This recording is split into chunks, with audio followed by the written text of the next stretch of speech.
Enggak. Redek aku anjing. Enggak semua masuk ke telur.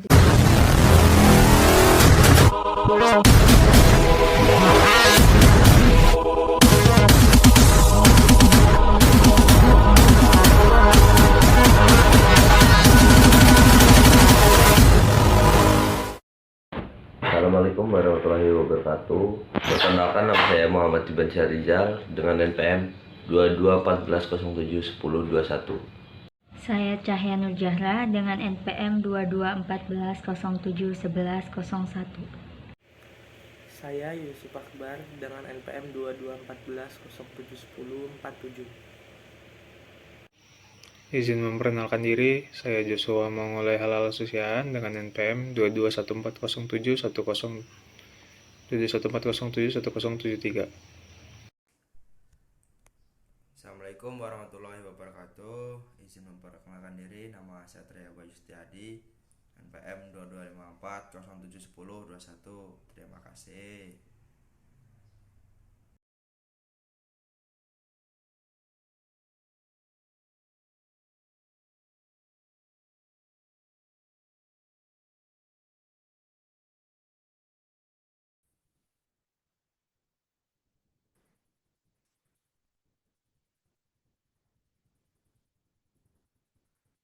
Izin memperkenalkan diri, nama saya Joshua Mongoleh Halal Susiaan dari kelompok 11. Nah, di sini saya akan menjelaskan latar belakang dan tujuan pembuatan sensor pengasan tanah.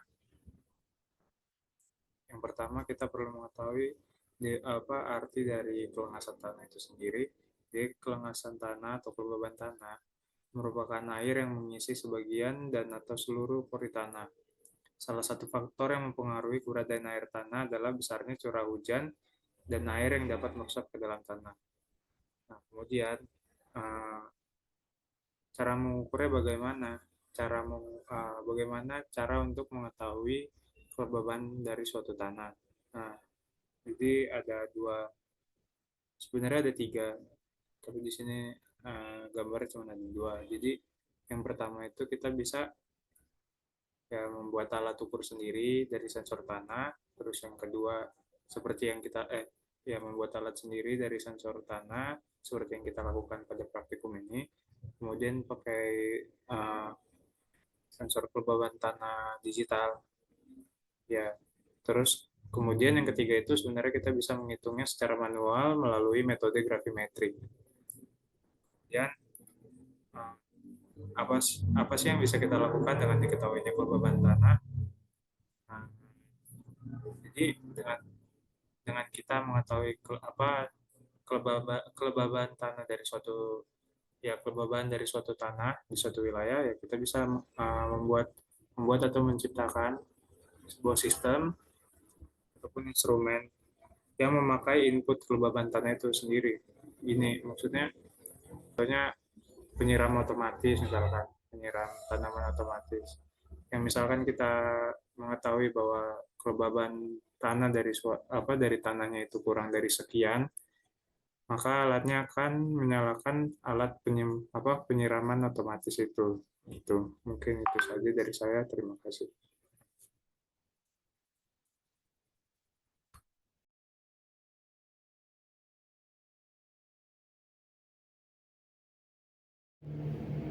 Jadi di sini ada komponen-komponen yang digunakan pada sensor kelengasan tanah. Yang pertama itu ada Arduino Uno, lalu ada papan breadboard, kemudian ada MMC, kemudian ada sensor kelengasan tanah, kemudian ada LCD, dan yang terakhir ada RTC beserta kabel jumper baik yang female maupun male. Kemudian pada MMC itu yang di MMC itu ada CS, SCK, MOSI, MISO, VCC, dan GND. Nah, di MMC ini kita gunain semuanya.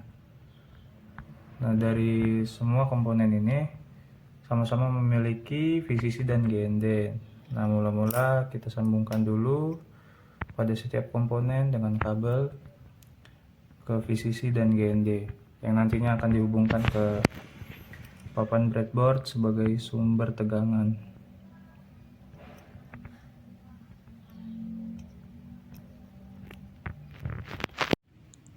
Baik, di sini semua komponen sudah pin VCC dan GND yang ada di setiap komponen sudah terhubung dengan kabel.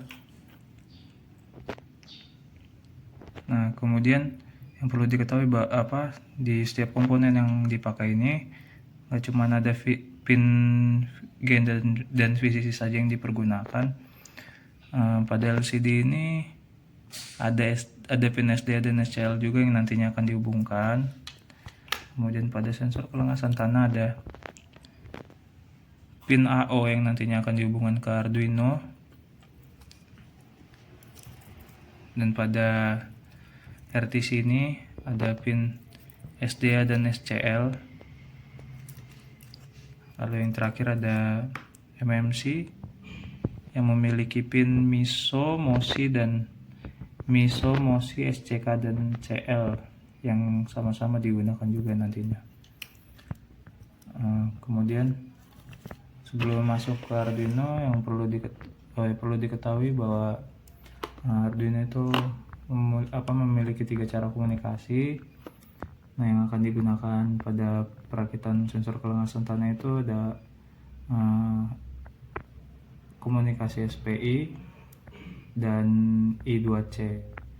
Jadi SPI itu pokoknya pakai pin 11, 12, 13, dan I2C itu pakai analog A4 dan A5. Kemudian yang pertama kali harus dilakukan adalah menghubungkan VCC dan GND dari Arduino ke papan breadboard.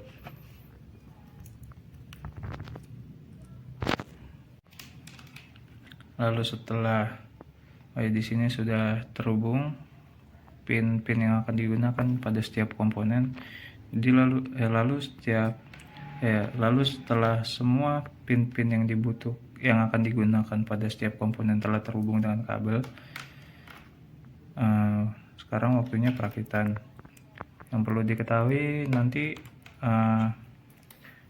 pin SDA dan SCL baik pada LCD maupun RTC itu ntar akan dihubungkan ke Arduino analog A4 dan A5. Kemudian pada MMC nanti dia akan dihubungkan kepada pin digital 10, 11, 12, 13, dan 4. Dan terakhir ada pada sensor ini pin A0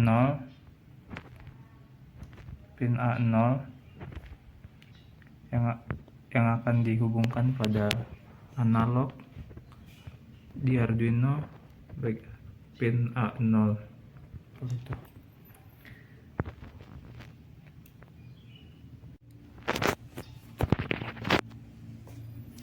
Mula-mula kita sambungkan pin analog Arduino A4 dan A5 ke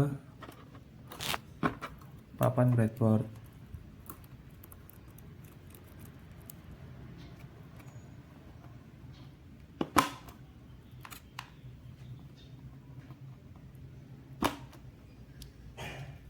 Lalu kita sambungkan semua VCC dan GND setiap komponen pada papan breadboard.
Lalu ketika semua sudah pin VCC dan GND sudah terhubung ke papan breadboard, tinggal menghubungkan pin yang lainnya. Misalkan pin SDA dan SCL pada RTC maupun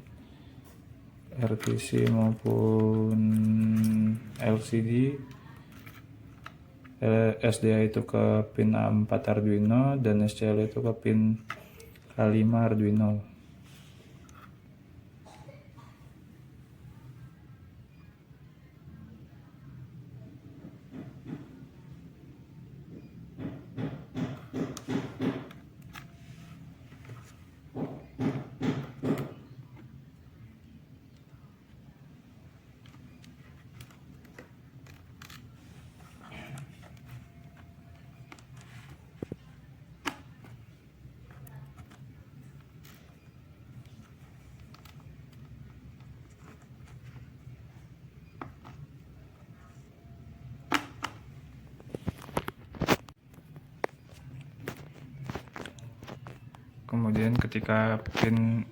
Kemudian setelah pin SDA dan SCL sudah terhubung, yang terakhir itu ada pin MISO MOSI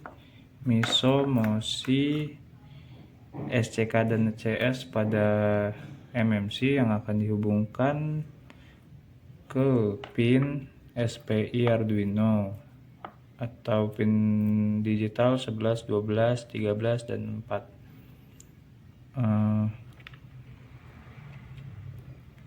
Ya.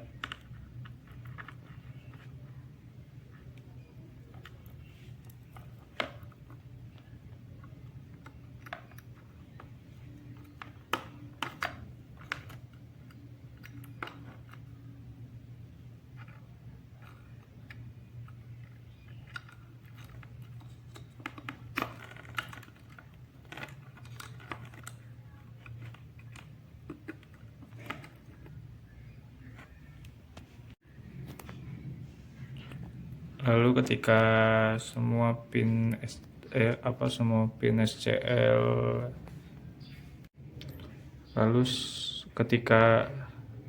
setelah semua pin VCC, GND, SDA dan SCL sudah terhubung pada setiap komponen,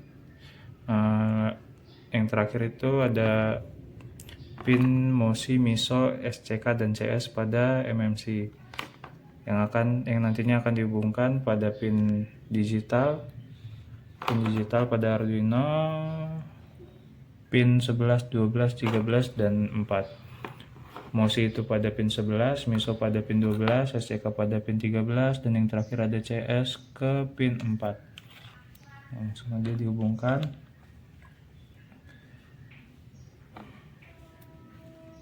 MOSI ke pin 11,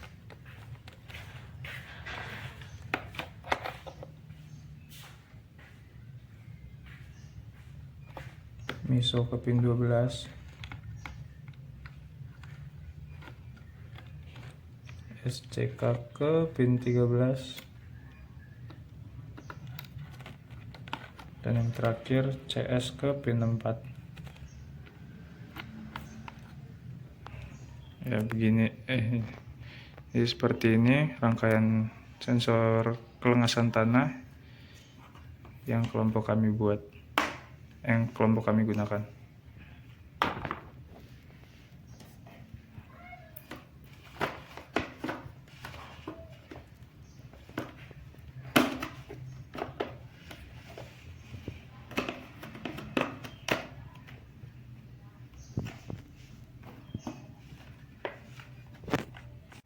Jadi ketika rangkaian sensor kelengasan tanah kelompok kami sudah selesai dirangkai, maka hasilnya kurang lebih seperti ini.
Sudah belum?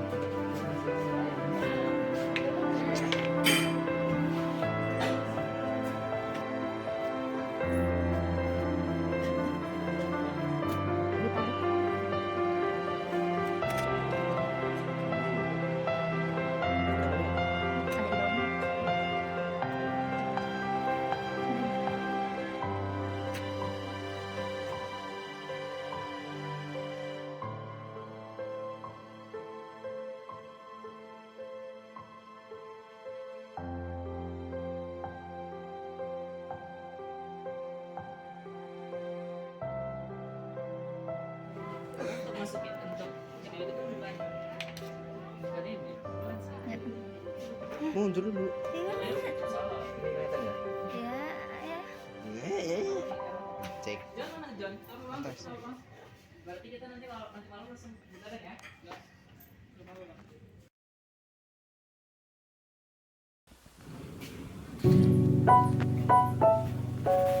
Catat dia. 5,47. Pakai HP.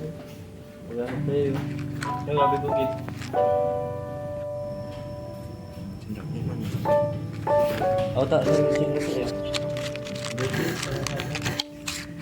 4 mili kan? Iya.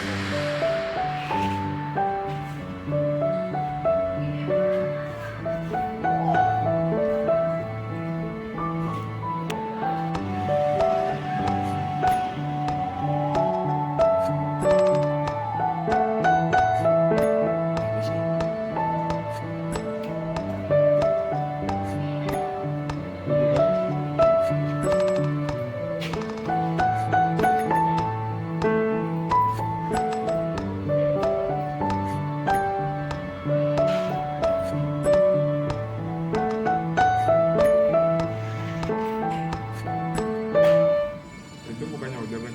Apa? Enggak, tadi bayi.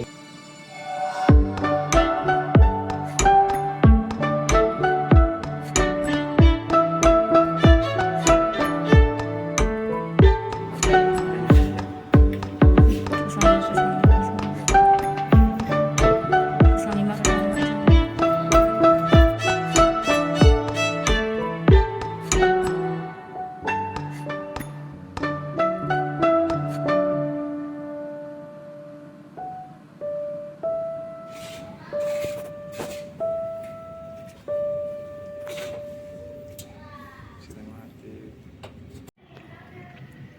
6,35. 6,35. 35.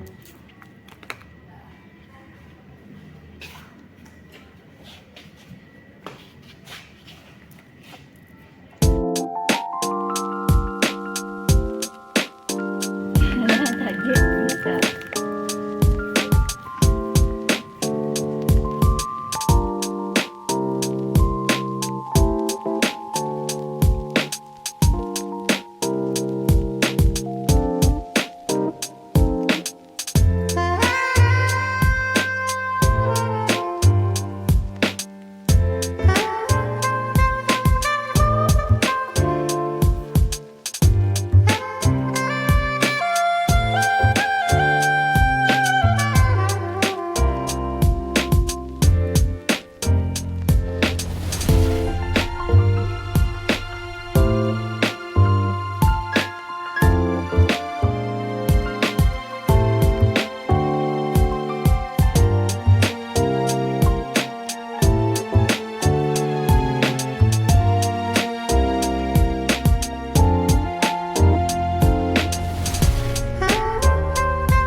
Assalamualaikum warahmatullahi wabarakatuh. Izin memperkenalkan diri, saya Cahyani Zahra dengan NPM 2214071101. Di sini saya akan menjelaskan tentang sintaks.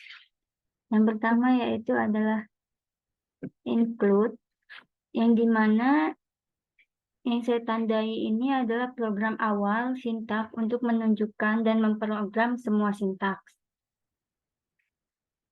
Lalu selanjutnya yang saya tandai itu card days of the week. Nah, ini tuh di mana dia dapat menyimpan MMC dalam 1 minggu untuk mengetahui hari apa dan jam berapa. Lalu selanjutnya yang saya tandai yaitu adalah model LCD 16x2 yang berguna untuk menginput file-file dan menginput RTC agar diketahui ada atau tidaknya. Lalu selanjutnya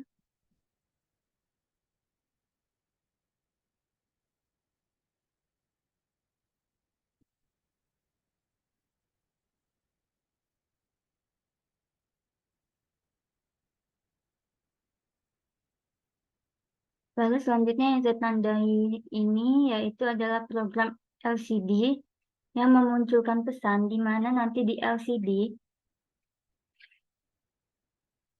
akan memunculkan nama kita, nama kelompok, dan sensor kita.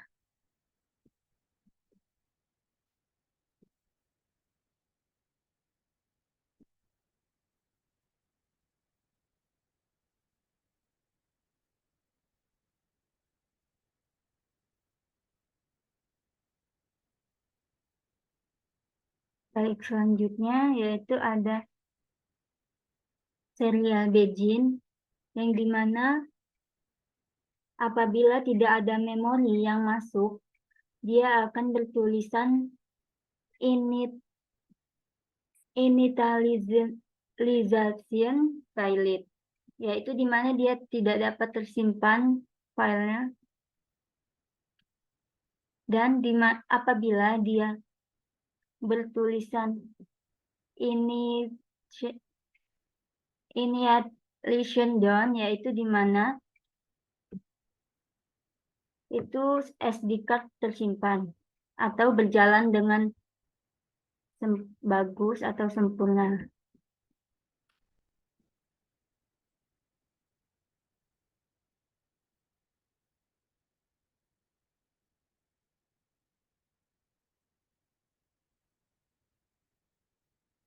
Yaitu selanjutnya yang saya tandai selanjutnya ini itu untuk rumus kalibrasi. Apabila uji kinerja akan memasuki seperti ini, apabila tidak kalibrasi dengan dua garis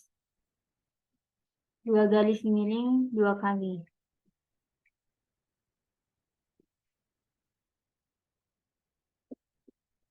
Dan selanjutnya yang saya tandai ini yaitu serial print untuk di LCD kita dengan presentase dan persen. Lalu selanjutnya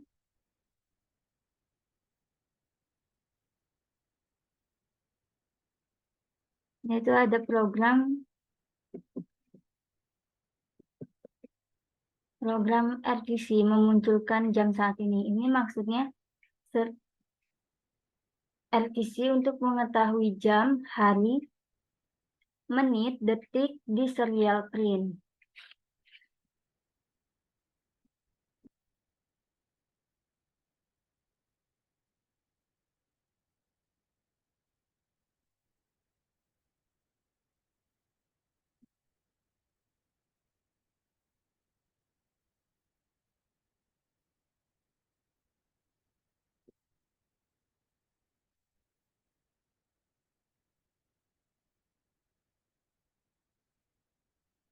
Program MNC ini dia dapat yang menunjukkan berarti dia akan menyimpan data dari MNC ke SD card.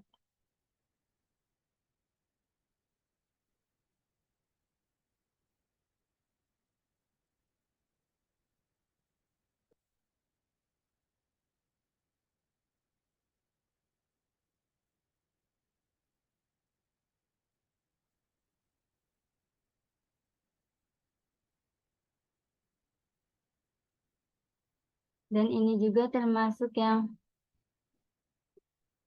terakhir, yaitu program MNC menuliskan data ke SD card untuk menyimpan ke SD card jika memerlukan program MNC agar tersimpan dan tidak hilang saat kita ingin melihatnya lagi. Apabila filenya error, ia akan bertulisan error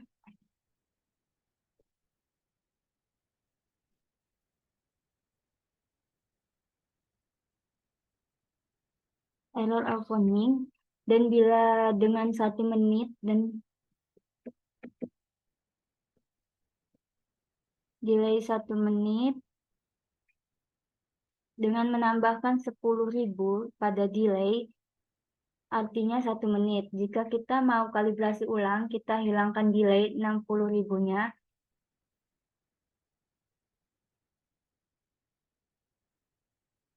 Sekian, terima kasih. Saya Cahyana Zahra.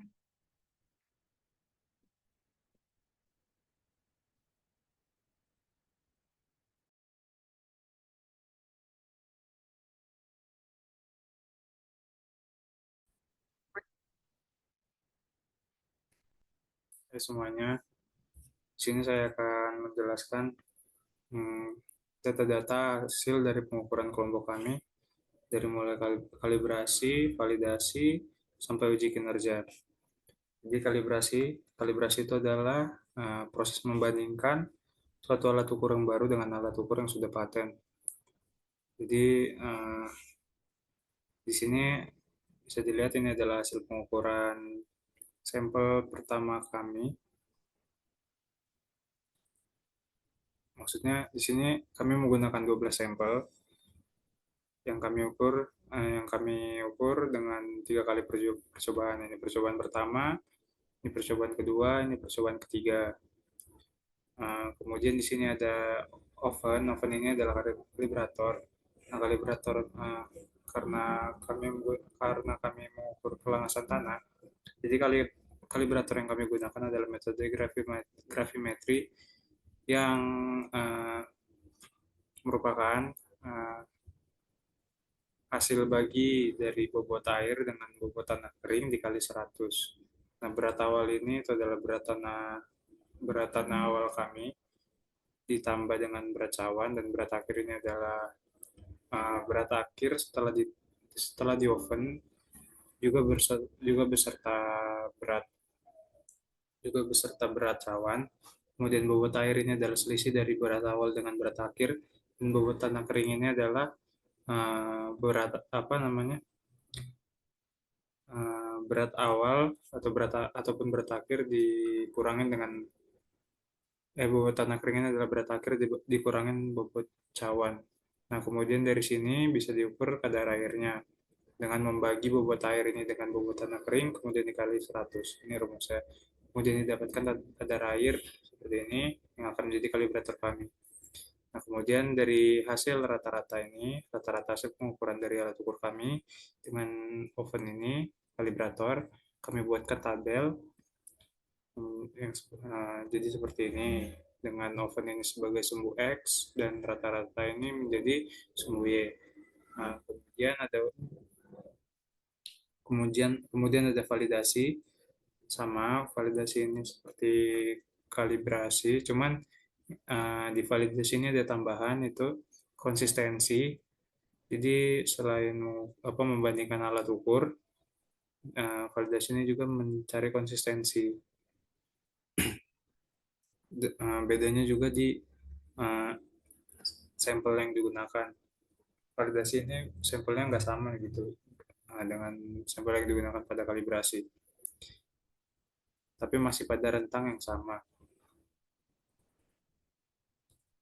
Masih menggunakan di sini kalibrasi validasi. Kalau di kalibrasi tadi menggunakan 12 sampel, di validasi kami menggunakan 8 sampel, tapi masih diukur dengan 3 kali percobaan.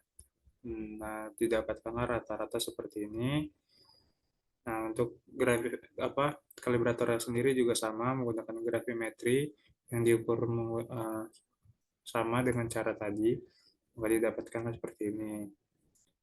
Nah, dari data ini, dari kedua kolom ini, kami buat grafik di mana kadar kalibrator sebagai X dan sensor sebagai sumbu Y. Maka didapatkanlah grafik seperti ini. Bisa dilihat. Nah, kemudian di sini ada uji kinerja. Nah, uji kinerja ini adalah sebuah proses untuk mengukur kehandalan sebuah alat ukur yang baru dibuat itu. Ya, baru dibuat. Ya, yang mencakup kestabilan, keakurasian, kecepatan pengukuran, dan respon alat ukur. Nah, ini uji kinerja yang pertama kami lakukan menggunakan 12 sampel, menggunakan di sini menggunakan 8 sampel dengan 12 pengulangan karena dia dia juga karena uji kinerja ini digunakan untuk mencari kestabilan kan, kestabilan dan keakurasian, makanya pengurangannya dilakukan lebih banyak dibandingkan dengan validasi dan kalibrasi yang sudah dilakukan tadi. Nah, didapatkanlah rata-rata seperti ini dan kalibrator yang dihitung dengan cara yang sama pada kalibrasi dan validasi, didapatkan seperti ini. Nah, dari hasil pada kedua kolom ini dibuatkan juga grafik dan didapatkan hasil seperti ini. Lalu masuk ke uji kinerja per 10 menit. Nah, ini adalah hasil uji kinerja kami yang selama 15 jam kurang per 10 menitnya. Bisa dilihat di sini teman-teman. Nah, kalau sensor ini hasil pengukuran sampelnya, kalibratornya gravimetri, dan absolut ini adalah hasil selisih antara kalibrator dengan sensor yang dimutlakan, dan kemudian ini rata-rata dari absolut per 10 menit per sampelnya, dan STDV ini adalah simpangan dari nilai ini. Simpangan itu ya perbedaan, jadi semakin besar nilai standar deviasi ini, maka simpangan antara datanya itu semakin besar, jadi bedanya itu lebih besar. Nah, kemudian ada reliabilitas. Reliabilitas ini adalah kestabilan atau konsistensi. Ya, kestabilan atau konsistensi, jadi bisa dicari menggunakan ini rumus Corel. Corel untuk mencari korelasi antara kalibrator dengan sensor. Nah, kemudian di sini ada kestabilan. Nah, ini kami dapatkan dari grafik yang telah kami buat dari data kedua kolom ini, yaitu kalibrator dengan sensor. Bisa dilihat di sini ada sampel satu kami yang lumayan stabil, kemudian dilanjutkan sensor kedua yang kurang stabil, sensor ketiga kurang stabil, sensor keempat kurang stabil, sensor kelima kurang stabil, sensor keenam eh, stabil, sensor ketujuh stabil, dan sensor kedelapan cukup stabil.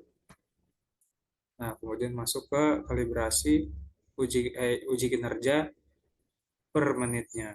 Jadi di sini ada data kalibrasi kami selama 15 jam per menitnya.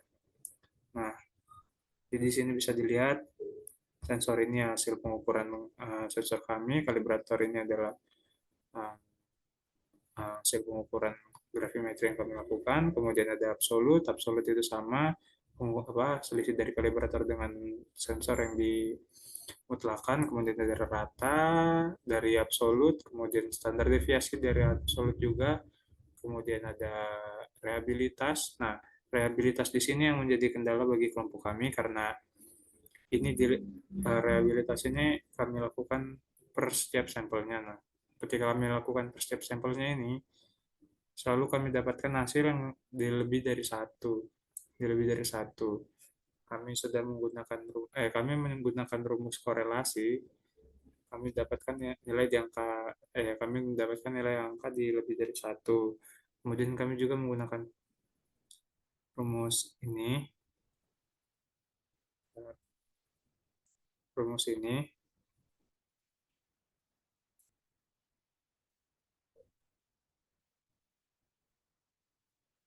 Kami juga rumus ini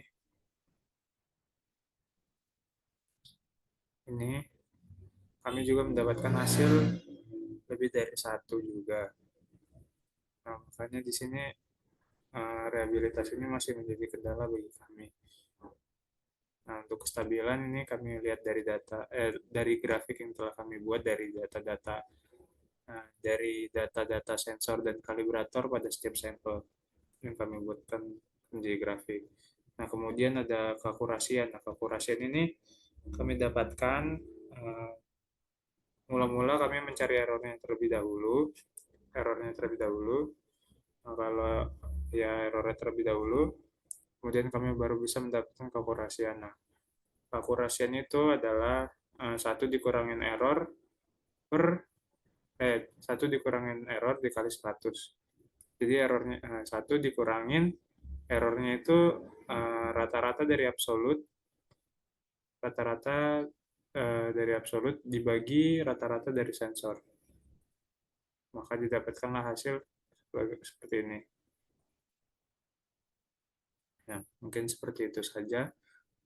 Nah, penjelasan dari data-data hasil pengukuran pada kelompok kami, kelompok 11,